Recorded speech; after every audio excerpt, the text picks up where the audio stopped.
So good morning. I am Dave, the man who has just sued Cassandra Ventura for damages involved in the Sean Combs sex trafficking trial.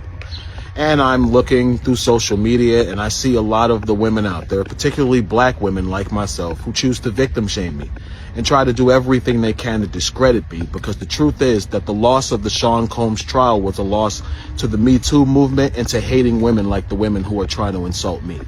So let me tell you something, you women out there who would like to insult me. This is my story. I was paid by Cassie, Cassandra Ventura, for 8 years to be her male provider. I didn't have to be the best looking guy. I was the best in bed. And because I was the best in bed, guess what? I was given this arrangement. I was coerced. I was drugged. I was manipulated with promises of money and gifts for over a period of 8 years to continue to be this woman's provider at her expense and at the expense of Diddy. Now, at the time, legally, I didn't know my rights as well as I do now. I didn't create this conflict with Cassandra Ventura. She created it with me. She's the one who decided to bring up things that happened over 10 to 15 years ago to hold Sean Combs accountable for what was a partial truth. She's the person who introduced me to the U.S. Attorney's Office. She's the person who told the U.S. Attorney's Office about our relationship. So in essence, those out there who want to hate on me, who want to say that I'm attacking Cassie, you should realize the truth, that Cassandra Ventura, your idol, did this to herself. She exposed herself to liability when she got on the stand and decided to mention me as the male escort who was with her when she overdosed and Diddy made her have sex with him. That was a lie, people. Cassie had just woke up from sleeping 8 hours. Myself and Sean Combs were exhausted. We wanted to go home. Cassie's the one who forced that sexual encounter. People, she tells you that Sean Combs made her have sex on her menstrual cycle. I can't speak for anyone else but myself. But I know the one time that did happen, that Sean Combs was not responsible for that Cassie, in a drunken, intoxicated, hormonally imbalanced state due to her period, manipulated and forced herself on me during her menstrual cycle. And what I mean by that is I had no knowledge she was on her menstrual cycle because the room was completely dark. She manipulated the room. She manipulated the environment to get what she wanted, and then she totally got up like I was the one who should have been grateful. You're on your period. That's disgusting, and I deserved more respect than that. As a man, if I had laid down with a woman and forced myself on her and orgasmed in her and she got up and it was leaking out of her, guess what? I would have raped her.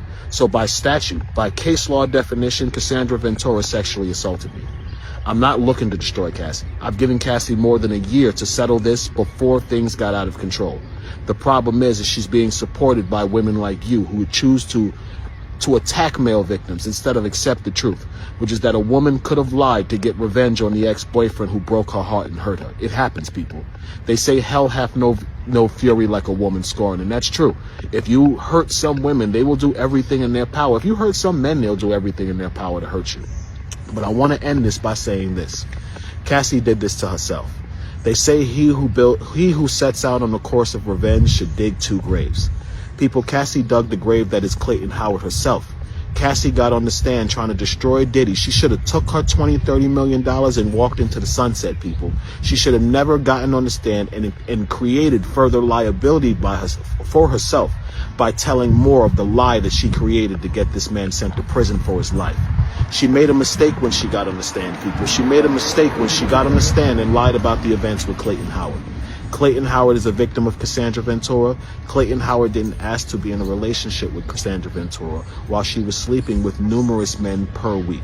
I get it. You all think I was a nasty male prostitute sleeping with women, all different women all the time. It actually didn't work like that. To have certain types of people that can pay you that well, what you really have to do is you have to focus on people who are affluent.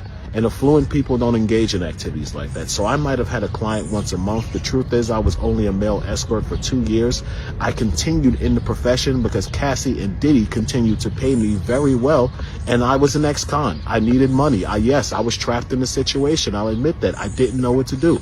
But does that mean I should be victim shamed because the same thing that happened to women all the time happened to me as a man? No. And for those women out there, for you black women who choose to shame me as a black man for telling my truth, you should be ashamed of yourself. That's probably pretty much all I have to say. You will not see me too much in the media.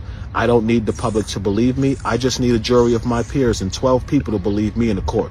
And thanks to the testimony of Cassie during the trial of Sean Combs, I have that. Thank you for watching. Stop victim shaming. Thank you. it wasn't really hard to be noticed by the right people. So I got noticed by Cassie, and that was pretty much history. Just one time, the entire living room was dark, which I thought was weird. But basically, in this encounter, what she does is she keeps the room dark so I can't see the fact that she's menstruating. She kind of seduces me into thinking that we're going to have sex regularly because, again, I don't know she's on a menstrual cycle. She gets on top of me. She grabs my member. She inserts it in her because she's already wet. She's on her menstrual cycle. She orgasms real quick, and then I push her off of me, cut the lights on, and it literally looks like the St. Valentine's Day massacre. It's blood everywhere, and she's heavily on her period. So I'm pissed. I'm like, I said, why would you do something like that to me? This is disgusting. Tasha, the girl is totally shitting on me. She's like, so what? So what? And she's arrogant about it. So Diddy's sitting there watching it. He's her man. He's her protector. I'm getting more and more aggressive. I'm calling her nasty bitchs. I'm pissed. He says, yo, you know something, bro? You mad cool. It's been like 6-7 years. I'm not going to lie to you. She knew she was on her period. She just really wanted you to come here. You see how we was calling you. You see how she demanded you come. So she had sex with you. He was like, yo, it was wrong. I'm going to give you some money. Calm down. Let's not do this. We've been seeing each other too long. He really used to try to be a mediator. I'm not going to lie. He goes in the room. He gets me like $5,000. He comes out. He gives me $5,000 to stop arguing with her. Tasha, I stopped arguing with her. He says, yo, go check it in your room. He gives me a key for my suite in the Beverly Hills Hotel. I take my $5 cash. I go to my room. I go to sleep. I wake up the next day. She calls me that night. She apologizes about the night before. She says, listen, I was drunk. I'm on my period. I was horny. You really disappointed me by the fact that you didn't want to come. And she said, yeah, what I did was wrong. I'm sorry. I should have told you I was on my period. She totally apologized. So how could you get on the stand and tell the stand that Diddy made you have sex with me when you know for a fact that I know that that's a lie? Don't sell your body for just paper, my kinga. Remember, once you sell your soul, you can never get it back. Roger. Tell these Kingas. subscribe to the Prophet channel. Oh, they got you.